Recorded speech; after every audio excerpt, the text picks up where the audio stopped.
Welcome friends to the second chapter of Flamingo, Lost Spring, Stories of Stolen Childhood.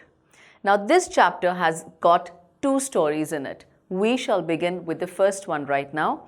But before I go on, I would like to share a word with you. This explanation can be given to you in Hindi, but I insist that we shouldn't do it that way, because if I explain it to you in Hindi, that's how your understanding will happen. And how will you put that in your answer sheet in English? So I shall stay most of it shall be in English, and a less of Hindi where required. Yes, I will, but it's a suggestion, it's a request. Stick to the English language, because what you listen, what you register in your mind, the same you shall write in your papers. So let's move on. Now before we go on, let's talk about the author Anees Jung. Anees Jung is an Indian woman author, journalist and columnist for major newspapers in India and abroad, whose most noted work, Unveiling India, which was done in 1987, was a detailed chronicle of the lives of the women in India, and she has also authored several books. The following is an excerpt from her book titled Lost Spring, Stories of Stolen Childhood. Here she analyzes the grinding poverty, the extreme poverty and traditions which condemn these children. It's like they sentence these children to a life of exploitation. Now, just as the name suggests, Lost Spring, stories of stolen childhood. What do you mean by stolen childhood? Their childhood was stolen. They did not enjoy the pleasures of childhood. And this is what the story is all about. The name of the story is Sometimes I Find a Rupee in the Garbage. Garbage, kachra. You know that, right? Now, why do you do this? I ask Sahib, whom I encounter every morning, scrounging for gold in the garbage dumps of my neighborhood. Now here, Anees Jung herself is narrating this. So she is talking to a young boy called Sahib.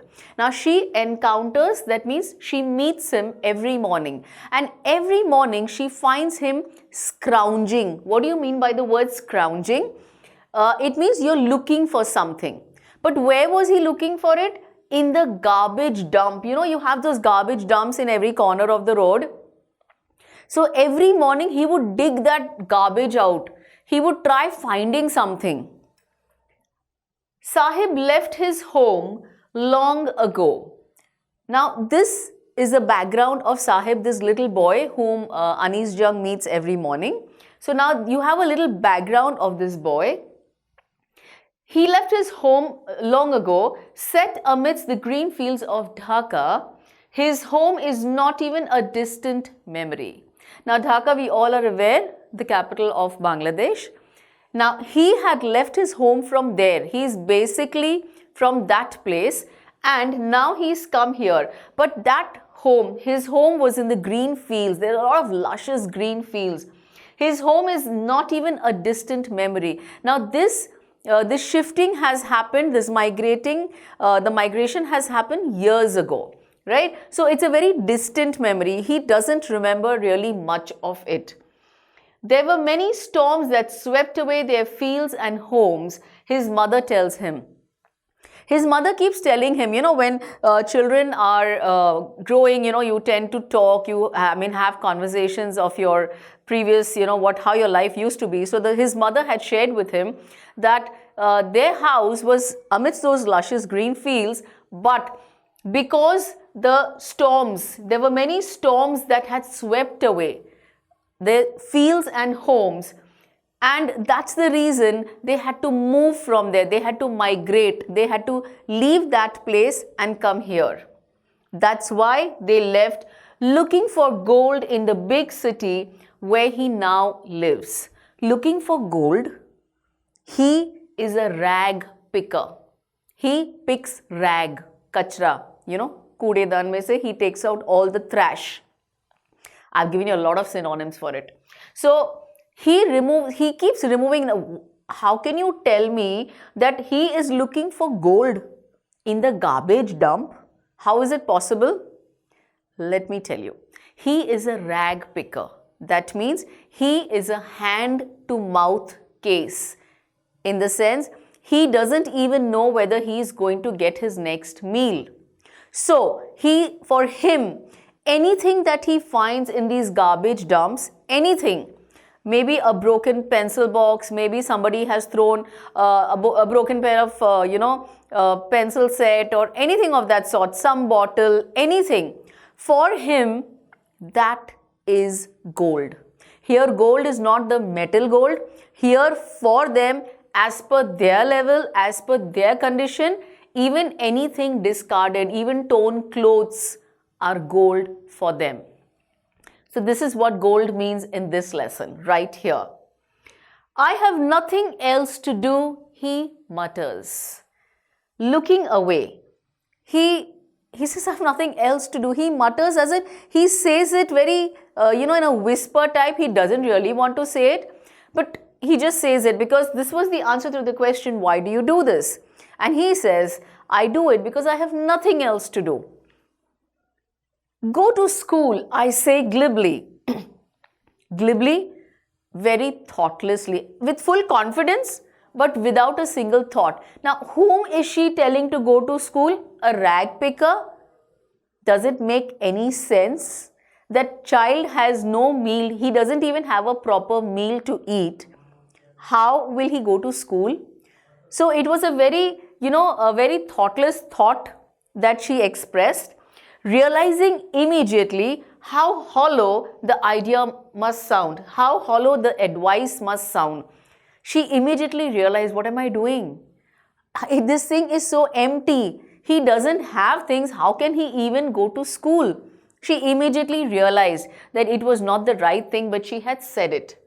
After months of knowing him, I asked him his name. Then, gradually they keep meeting like they used to meet every morning. Every morning he used to come there, start looking for something in that trash. Maybe someday, sometime he finds something.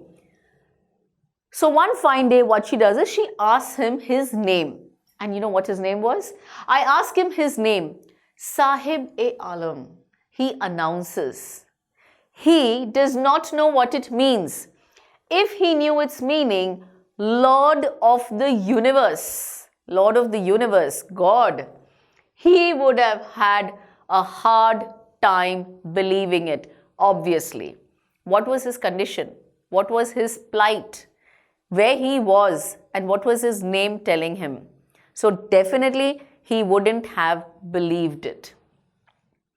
Unaware of what his name represents, not knowing what his name means, he roams the streets with his friends, an army of barefoot boys who appear like the morning birds and disappear at noon. Not knowing what his name means, he is just going along with his group of friends, an army of barefoot boys, that means a group of boys. Barefoot without slippers. They had no shoes on, they would go barefoot. They appear like the morning birds and they disappear at noon. Generally, you will see rag pickers, early in the morning coming there looking for the trash, and by noon they just disappear. Over the months, I have come to recognize each of them. Now, they are a whole group of boys and every morning she would come across them. So by then, after a few months, obviously, she knew all of them. Why aren't you wearing chappals? I ask one. My mother did not bring them down from the shelf, he answers simply. So she asks another boy, not Sahib, she asks another boy, why aren't you wearing your slippers? Why aren't you in your chappals? And he's like, maybe he's a small, a short boy, a young boy. So he says, my mom must have not removed it from the shelf. She did not remove it. It was right on top. I couldn't reach it. So I just walked off. I didn't get them. Even if she did, he will throw them off, adds another who is wearing shoes that do not match. Now the next boy, another boy over there, the third boy, he says, even if she would have brought those slippers down from the shelf which was kept on top, he wouldn't have worn them, definitely. And this boy who is giving this line, he himself is wearing shoes that do not match. He is wearing two different shoes. When I comment on it, when Anis Jung tells him, he shuffles his feet and says nothing. He just, tries to hide his one foot behind the other and he doesn't say anything. But he has two different shoes on. I want shoes, says a third boy who has never owned a pair all his life. Now there's the third boy. One was Sahib, those two. Now this is the third boy. Now he says, I want a pair of shoes. I have never seen shoes all my life. I have never used them. I definitely want one pair of shoes. Traveling across the country, I have seen children walking barefoot in cities on village roads. Wherever she has gone around, she has seen quite a few children, many children who are without shoes. It is not lack of money. Now that does not mean that they don't have money to buy those shoes. But a tradition to stay barefoot is one explanation. One of the explanation is, you have this, the Jain people who walk barefoot on the road when they go to the temple. So this is like one of the traditions, but that's one of the explanations. Mostly, what is the case? I wonder if this is only an excuse to explain away a perpetual state of poverty. A perpetual state of poverty, that means an everlasting one. Something which is going on and not coming to a stop. Let me remind you the words that have been highlighted in red. You have the meanings at the end of the presentation. So you have your slides. You can refer to them time and time again. I remember a story a man from Udupi once told me. As a young boy, he would go to school past an old temple where his father was a priest. Now this young boy, whenever he would go to school, he would pass an old temple. And in that temple, his father was a priest. He would stop briefly at the temple and pray for a pair of shoes. Friends, he could have asked for anything. He was a little, young, innocent boy. All that he asks from God, all that he prays is for a pair of shoes, not a big car, not a new phone, nothing of that sort. All that he wants is a pair of shoes.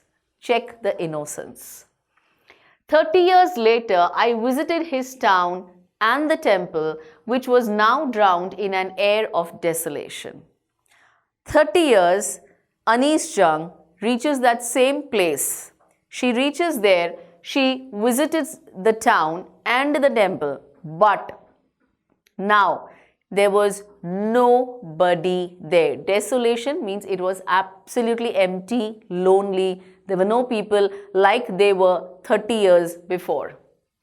In the backyard, now behind that, in the backyard, where lived the new priest? Now obviously 30 years later, who knows where that old priest was, whether he even lived or not, no clue. So now there was a new priest. There were red and white plastic chairs. Now it was different, the scene was absolutely different. Obviously there must have been a lot of changes because now it is 30 years later. A young boy dressed in a grey uniform, wearing socks and shoes, arrived panting and threw his school bag on a folding bed. Now what does she see? She sees a young boy who was dressed in a school uniform. Alright, he had proper clothes on. He was wearing shoes and socks. He was not barefoot. He arrived panting. You know, when you run a lot, you take a heavy breath. That's panting. And threw his school bag on a folding bed. Do you realize what the change is? He also has a school bag. There is a folding bed. The scene here and the scene 30 years before is way different. It's extremely different.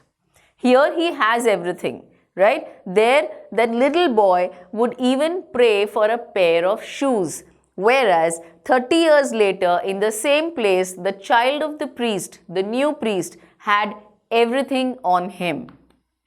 He was not deprived of anything. Looking at the boy, I remembered the prayer another boy had made to the goddess when he had finally got a pair of shoes. Let me never lose them. When she saw that boy, she recollected, she remembered. First, the child had asked for a pair of shoes. The next prayer that he got a pair of shoes. Now, what was his next prayer? He could have asked for something else. But what did he say? His prayer was, let me never lose them. He loved them so dearly. He says, God, if you have gifted me this pair of shoes, please make sure that they don't get lost. The goddess had granted his prayer. Young boys, like the son of the priest, now wore shoes.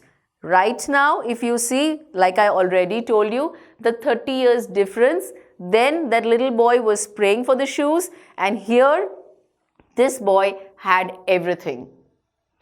But many others, like the rag pickers in my neighborhood, remain shoeless in Simapuri, a place on the periphery of Delhi, yet miles away from it metaphorically. Now, what is she trying to tell you here? Here she says, many of them have shoes, but still, yet I see many rag pickers. Again, we are talking of those people who pick, from the trash, from the garbage dumps. Kudedan mein se, when they remove the trash, when they keep searching for things, those are the rag pickers. Now, in her neighborhood, they remain shoeless in Simapuri. She is now talking of a particular place which is on the borders, which is on the outskirts of Delhi.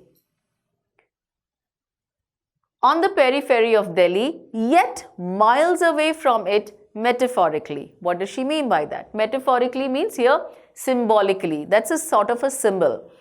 She's saying they were on the outskirts of Delhi, yet miles away from it in the sense. Now, if we talk of Delhi, Delhi has a lot of, civilization. It has a lot of opportunities. There is life, right? Everything exists. But here in Simapuri, it was totally opposite. It was extremely opposite. There was nothing of the sort. Those who live here are squatters who came from Bangladesh back in 1971. Now here the people who lived in Simapuri were those people, they were squatters. What do you mean by squatters?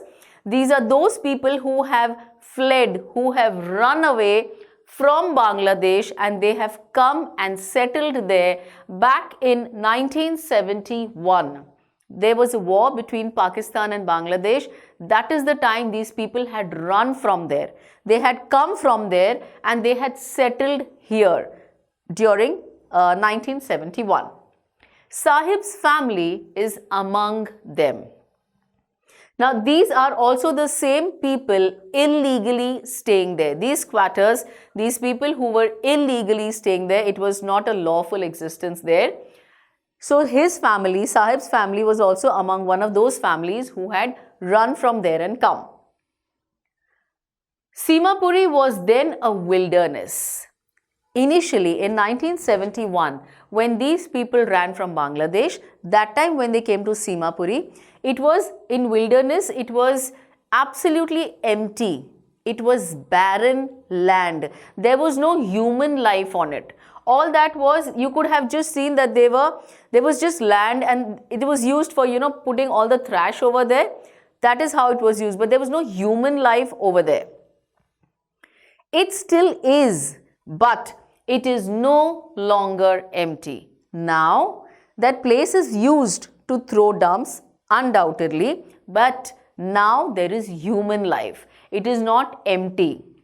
In structures of mud, with roofs of tin and tarpaulin, devoid of sewage, drainage or running water, live 10,000 rag pickers.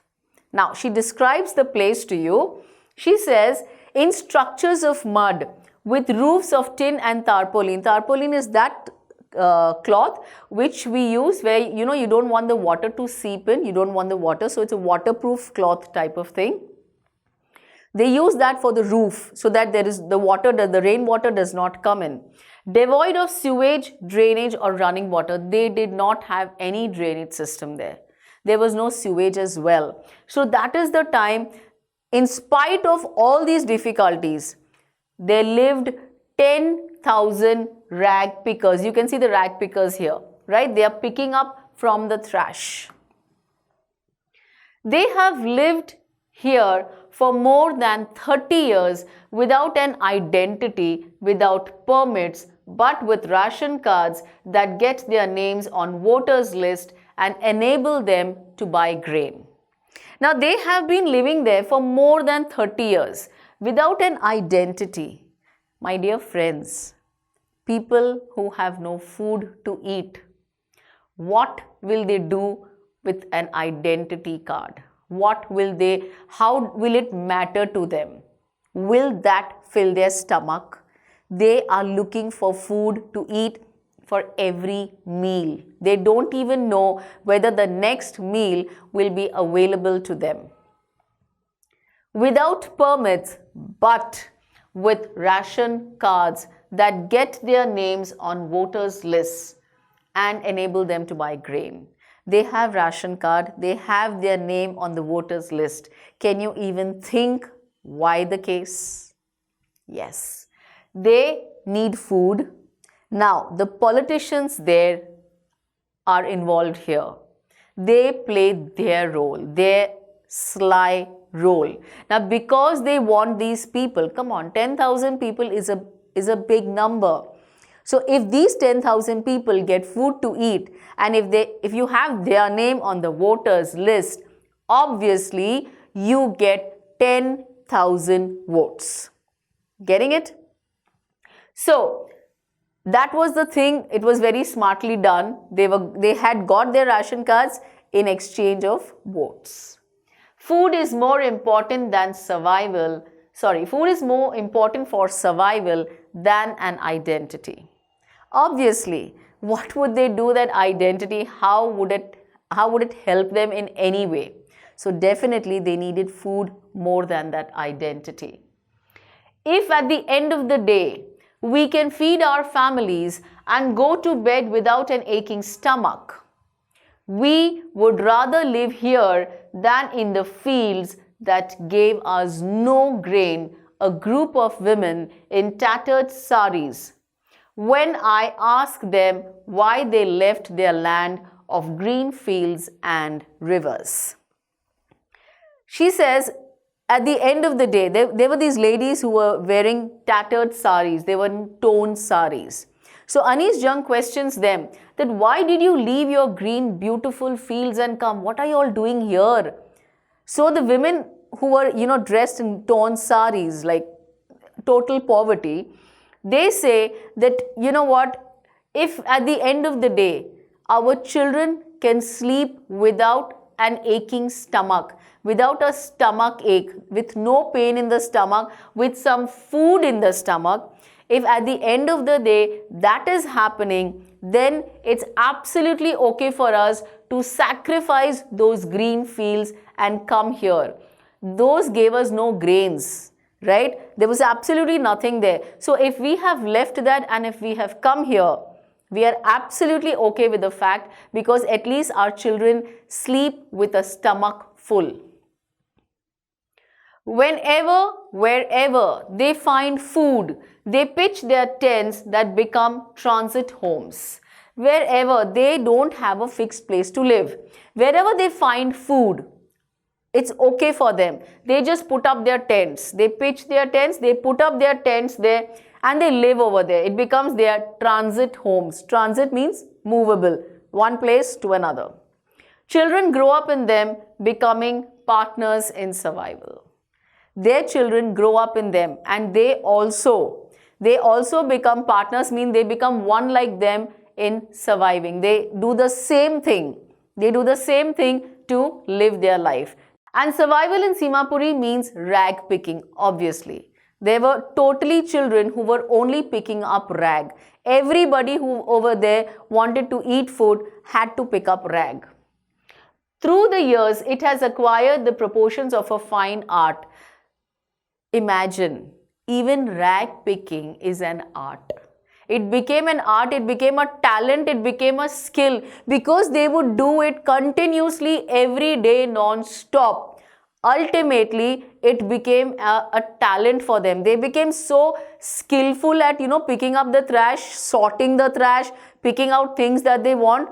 It became a skill for them because they were doing it non-stop. It's just like, when you want to learn swimming, what do? You generally go for your classes. You go for your classes and you keep going continuously, maybe 1 month, 3 months, and by the end of it, eventually, though it is a gradual process, but eventually, finally, you learn it. It becomes a talent for you. It becomes a skill basically. So likewise was the case here. Garbage to them is gold. We already discussed it.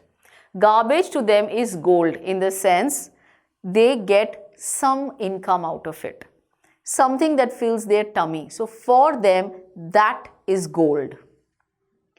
It is their daily bread, a roof over their heads, even if it is a leaking roof. But for a child, it is even more. Not a problem. No problem even if they have a broken roof, even if there is a leakage over there. It's absolutely no issues for them. I sometimes find a rupee, even a 10 rupee note. Sahib says, his eyes lighting up. They sometimes find a coin. At times, they also find a 10 rupee note. And that's a big deal for them. It's definitely a big deal. And that spark, that happiness shows in his eyes lighting up. When you can find a silver coin in a heap of garbage, you don't stop scrounging, for there is hope of finding more. At times, rarely, a very rare case, if you find a silver coin, even if you find a silver coin, you don't mind scrounging the garbage. You still don't mind looking for more. Why? Because there is a hope that I might find something else, something more precious. It seems that for children, garbage has a meaning different from what it means to their parents. For the children, it is wrapped in wonder. For the elders, it is a means of survival. Now, the same garbage, if as a child I look at it, I look for broken toys, I look for torn clothes, I may be looking for something that matters to me, something maybe a broken bat. For me, that's what I look, that's my definition of a garbage. But if I look at it as the parents' viewpoint, the elders, for them, it is a means of survival. That is where they get their income. Whatever they get from there, that is how they get their basic necessities. That is how it is a means of survival. One winter morning, I see Sahib standing by the fenced gate of the neighborhood club, watching two young men dressed in white playing tennis.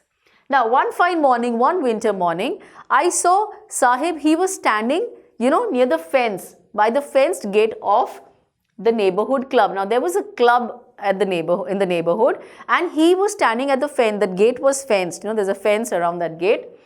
And he was standing there looking through it. He was watching what? Two young men who were playing inside. They were dressed in white and they were playing tennis. I like the game he hums. Content to watch it standing behind the fence. He says, I love that game. I so feel that I wish someday, sometime I get to play that game. He watches it with full love and full passion. I go inside when no one is around, he admits. The gatekeeper lets me use the swing. He's feeling happy about the fact that at least if he cannot play tennis over there, the gatekeeper is so sweet. He tells him, never mind. He's a little boy. So he just, sympathizes him. He says, no problem. You go ahead, enjoy yourself on the swing. And that's what he would do. Sahib too is wearing tennis shoes that look strange over his discolored shirt and shorts. Now, Sahib finally gets a pair of tennis shoes. Although it does not match his attire, his color is totally, his shirt is totally discolored and his shorts. They are obviously not in a good condition. They are dirty. But those tennis shoes are definitely not matching that dress of his. Someone gave them to me, he says in the manner of an explanation. He tells Anis Jung that, you know what, someone gave me these pair of shoes. The fact that they are discarded shoes of some rich boy who perhaps refused to wear them because of a hole in one of them does not bother him. For him, the shoes, even if they were discarded, somebody had thrown them away, thinking that it is of no use to me. You discard it, you remove it. Some shirt, some dress of yours which is torn, you give it away. That's discarded. So one rich boy who had seen a hole in one of the shoes, he had seen a hole and he says, I'm sorry, I cannot wear these torn shoes. And so he just throws them away. And that pair of shoes is given to Sahib, and it does not even matter to him. He says, so what? If someone threw it away, it's okay for me. I'm fine with it. For one who has walked barefoot, even shoes with a hole is a dream come true. Obviously, something is better than nothing. Even if the shoes had a hole in one of them, he at least had the pair of shoes. Will that hole make a difference to him? No, he was fine. He was absolutely, it was like a dream. I mean, getting a pair of shoes was also a dream. So for him, even that dream had come true. But the game he is watching so intently is out of his reach. He was watching those people play tennis. He was watching it so much with full attention and, with full concentration. He was watching it. But that is maybe one of his dreams, but a little difficult to reach. It is out of his reach. This morning, Sahib is on his way to the milk booth. Now, one fine morning. It's a little change. I guess a drastic change, not a little. He is on his way to the milk booth. How come? Rag picker, milk booth, what is the connection?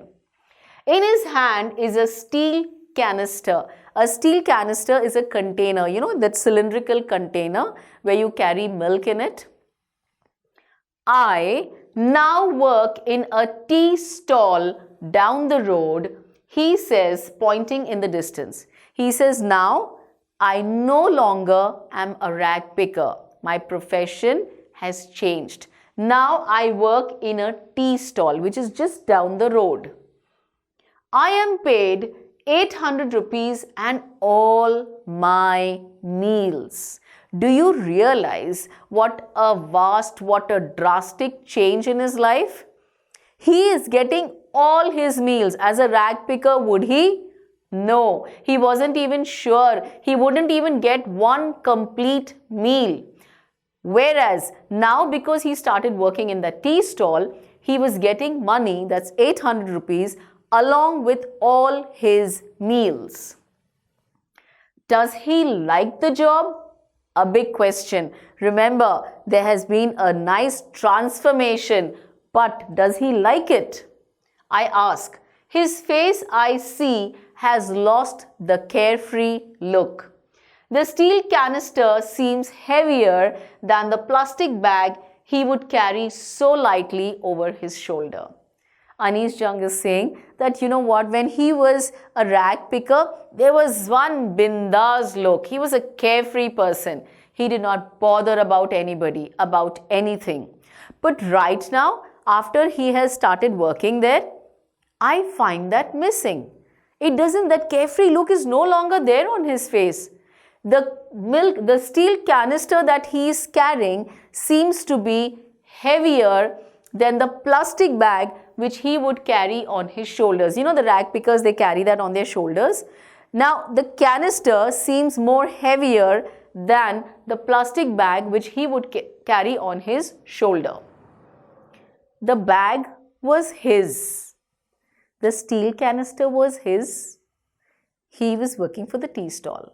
So definitely that wasn't his, but that belonged to him. The canister belongs to the man who owns the tea shop. Obviously, the owner, he would send Sahib to fetch milk.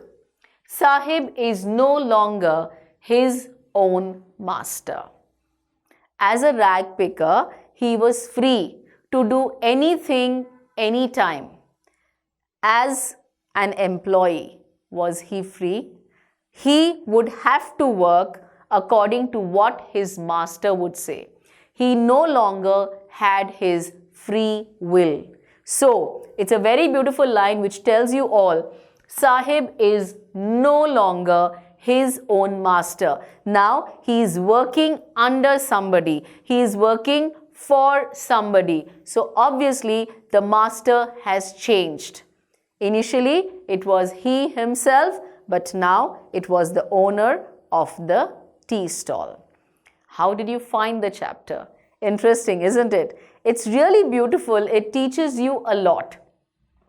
Now, here you have these slides with all the words which are difficult to know. And children, I would like to tell you, it's a request that please do read these words, because you can use these words for communication as well as for your writing skills. Remember, you get added points if your creative writing, if your paragraph writing, essay writing, article writing, note making, all of these have rich vocabulary. They get sophisticated, so you definitely tend to get more marks. So please take these words seriously. Do repeatedly read them and make sure that this transfer comes on to your mind and on your tongue. So if they are there in your mind, you can definitely write it while use them while writing, and for communication as well. It adds to your personality. Also, what is the takeaway? What did you learn out of this chapter? It's a very beautiful lesson. Count your blessings, not your troubles, because troubles shall always be there in the form of bubbles. Troubles will always come in your life, but if you want to minimize that, if you don't want that to affect you, keep counting your blessings. Thank you.